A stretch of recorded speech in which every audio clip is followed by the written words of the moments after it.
So hi guys, so today I'm going to show you how I made this half moon or a crescent applique. So this is very easy and quick pattern. So let's start.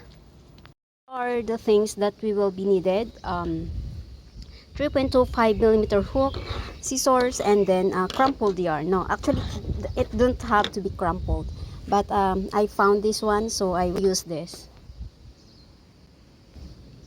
So we will start by making our chain. So we will make a chain of 13. 1, 2, 3, 4, 5, 6, 7, 8, 9, 10, 11, 12, 13. And then at the very next stitch from your hook, we insert the hook and we will make a slip stitch. And then at the second stitch, we will make a single crochet. And then at the third stitch, we will make a half double crochet. And then at the next 6 stitches, we'll put 2 double crochet. So 1, again at the same stitch, another double crochet, and then at the next stitch 2 double crochet again,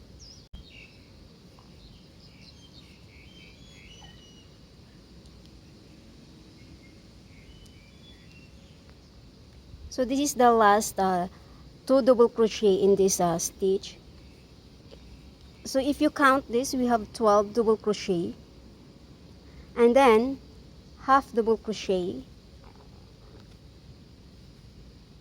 and then single crochet,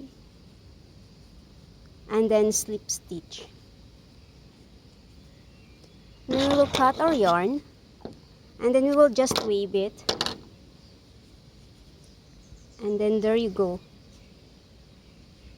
We have our half moon or the crescent.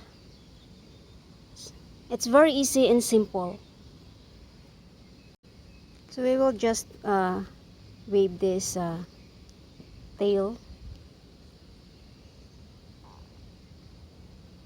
So there you go, we're done for our crescent or the applique.